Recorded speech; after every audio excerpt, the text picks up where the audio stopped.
You think you need calm. You're wrong. You need control.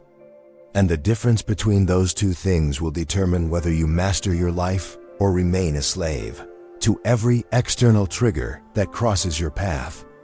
Most men are walking powder kegs, one criticism away from explosion, one setback away from collapse, one insult away from losing their composure entirely. They call it being passionate. They call it being real. They call it being human. I call it weakness. You've been lied to about what calm actually is. It's not sitting on a meditation cushion humming to yourself. It's not positive affirmations or breathing exercises or any other therapeutic nonsense that treats you like you're broken. Calm is raw psychological dominance. It's the ability to stand in the center of chaos while other men lose their minds around you. It's watching your world burn and making decisions with absolute clarity while everyone else panics. This is what separates commanders from casualties, leaders from followers, free men from slaves. The Stoics understood this 2,000 years ago. They didn't teach calm as a feeling. They taught it as a fortress you build inside your own skull, brick by brick, through relentless mental discipline. And once that fortress is built, nothing can touch you. Not failure, not betrayal, not loss, not even death itself. You want to know the secret? There is no secret. There's only the brutal truth that you've been avoiding because it requires you to destroy every comfortable illusion you've been holding on to. So let's destroy them together. Let's build you into something unbreakable. Here's the foundation that changes everything. Events are neutral. Read that again. Every single thing that happens to you, every circumstance, every situation, every word someone speaks, every action they take, carries zero inherent meaning until you assign it one. Your boss criticizes you. That's just sound waves hitting your eardrums. Someone cuts you off in traffic. That's just metal and rubber changing positions in space. Your business fails.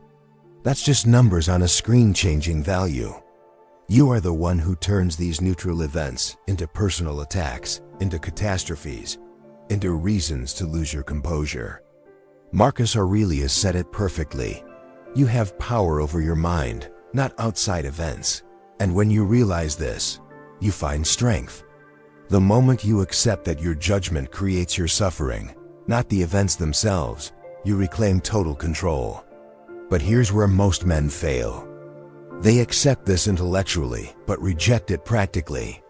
They nod their heads when they hear it, then spend the next week getting angry at traffic, offended by comments, devastated by setbacks. This is the gap between knowing and being.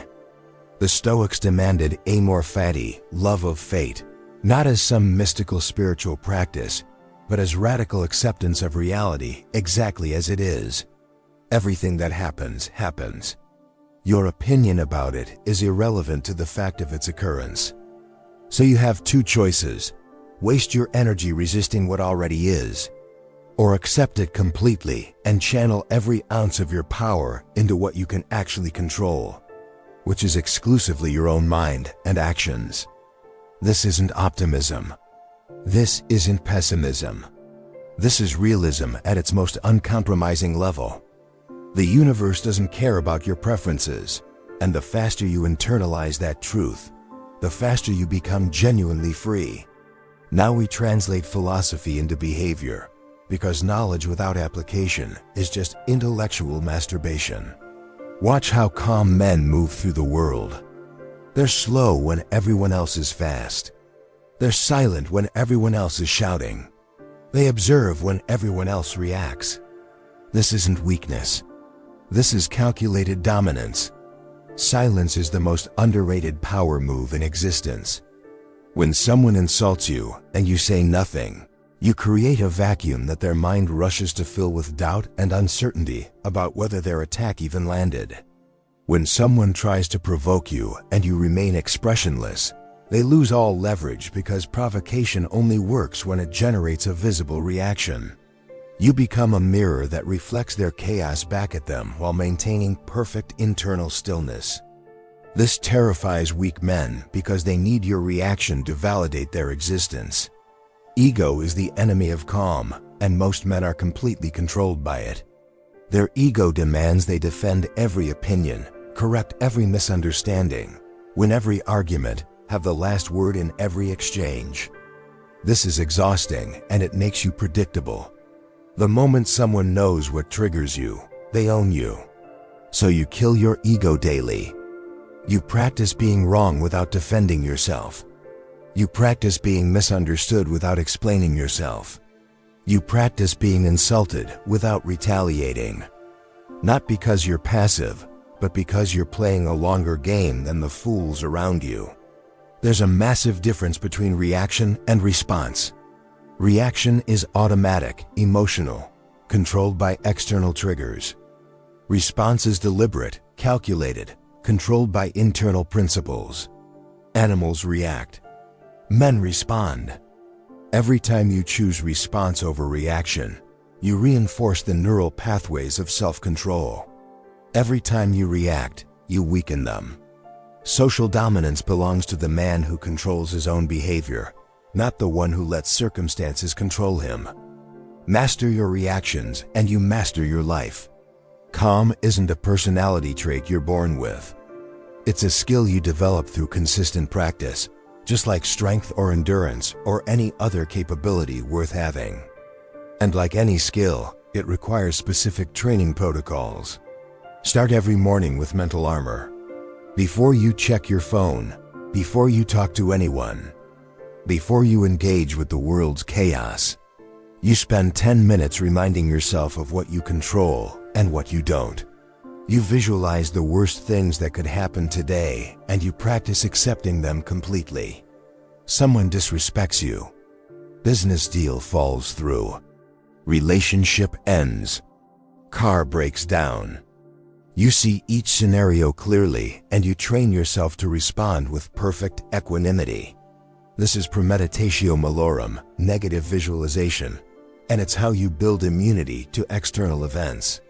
Physical discipline feeds mental discipline. When you force your body to do hard things, to endure discomfort, to push past the point where it wants to quit, you're not just building physical strength. You're building the neural architecture of self-control that transfers to every other area of your life. Cold showers, intense training, fasting, these aren't just physical practices. They're laboratories for developing unshakable composure under stress. Attention control is the battlefield where calm is won or lost every single day. Your attention is constantly being hijacked by notifications, by other people's emergencies, by trivial nonsense that masquerades as urgency. You need to guard your attention like it's the most valuable resource you possess, because it is. You decide what deserves your mental energy. You decide what gets to penetrate your awareness. You decide what you think about. Not your phone. Not your boss. Not your circumstances. You. Practice these things daily and calm stops being something you hope for and becomes something you are. It's not a mood. It's not a feeling. It's an identity forged through deliberate repetition until it becomes automatic. Let's end where the Stoics always ended. With death. You're going to die. Everyone you love is going to die. Everything you build will eventually crumble. Every achievement will be forgotten. Every possession will be lost. And when you truly internalize this, when you let it sink into your bones instead of just acknowledging it intellectually, something remarkable happens. You stop caring about the trivial things that used to disturb your peace. You realize that the opinion of someone who'll be dead in 70 years has exactly zero lasting significance. You see that the embarrassment you're avoiding, the conflict you're dreading, the failure you're fearing, all of it is microscopic when viewed against the backdrop of your own mortality. Marcus Aurelius kept a human skull on his desk as a daily reminder. Memento Mori. Remember you will die. This isn't morbid. This is the most liberating perspective available to human consciousness. When you accept that your time is finite and your death is certain, You gain the freedom to live with complete authenticity, because nothing external can threaten what's already temporary. Ego death precedes real power. Your reputation, your image, your need to be seen a certain way, all of it has to die before you can access genuine calm. Because as long as you're protecting an identity, you're vulnerable to anything that threatens it. But when you let that identity die, when you accept that you are nothing more than consciousness temporarily housed in flesh, you become untouchable.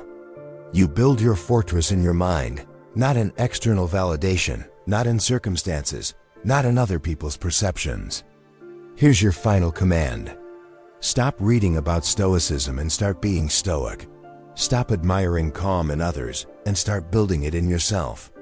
The world needs men who cannot be shaken, who hold the line when everyone else breaks, who remain clear when chaos reigns. Become that man. Starting now. No excuses. No delays. Build your fortress.